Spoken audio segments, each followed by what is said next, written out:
Hello दोस्तों, मेरे channel पर आपका स्वागत है। सेठ घनश्याम दास बहुत बड़ी हवेली में रहता था।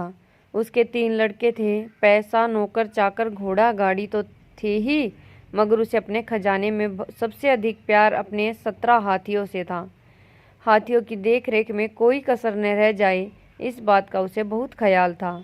उसे सदा यही फिक्र रहती थी कि उसके मरने के बाद उसके हाथियों का क्या होगा। समय से ही बीतता चला गया और सेठ को महसूस हुआ कि उसका अंतिम समय अब अधिक दूर नहीं है। अपने तीनों बेटों को उसके पास बुलाया और कहा कि मेरा समय आ गया है। मेरे मरने के बाद मेरी सारी जायदाद को मेरी वसीयत के हिसाब से आपस में बांट लेना। एक बात का खास ख्याल रखना कि मेरे हाथियों को किसी भी किस्म की कोई भी हानि न हो। कुछ दिन बाद सेठ स्वर्ग सिधार गया। तीनों लड़कों ने जायदाद का बंटवारा पिता की इच्छा अनुसार किया, मगर हाथियों को लेकर सब परेशान हो गए। कारण था कि सेठ ने हाथियों के बंटवारे में पहले लड़के को आधा, दूसरे को 1/3 और तीसरे को 9वां हिस्सा दिया था। 17 हाथियों को इस तरह बांटना एकदम असंभव लगा। हताश होकर तीनों लड़के 17 हाथियों को लेकर अपने बाग में चले गए और सोचने लगे कि इस विकट समस्या का कैसे समाधान हो।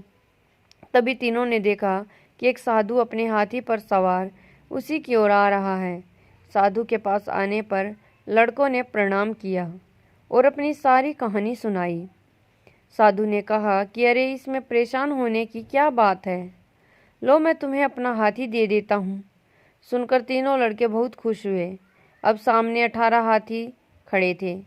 साधु ने पहले लड़के को बुलाया और कहा कि तुम अपने पिता की इच्छा अनुसार आधे यानी 9 हाथी ले जाओ। दूसरे लड़के को बुलाकर उसने 1/3 यानी 6 हाथी दे दिए। छोटे लड़के को बुलाकर कहा कि तुम भी अपना 9वां हिस्सा यानी 2 हाथी ले जाओ। 9 + 6 + 2 मिलाकर 17 हाथी हो गए और 1 हाथी फिर भी बच गया।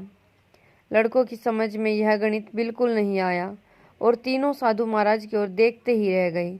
उन सबको इस हालत में देखकर साधु महाराज मुस्कुराए और आशीर्वाद देकर तीनों से विदा ली। अपने हाथी पर जिस दिशा से आए थे उसी दिशा में चले गए।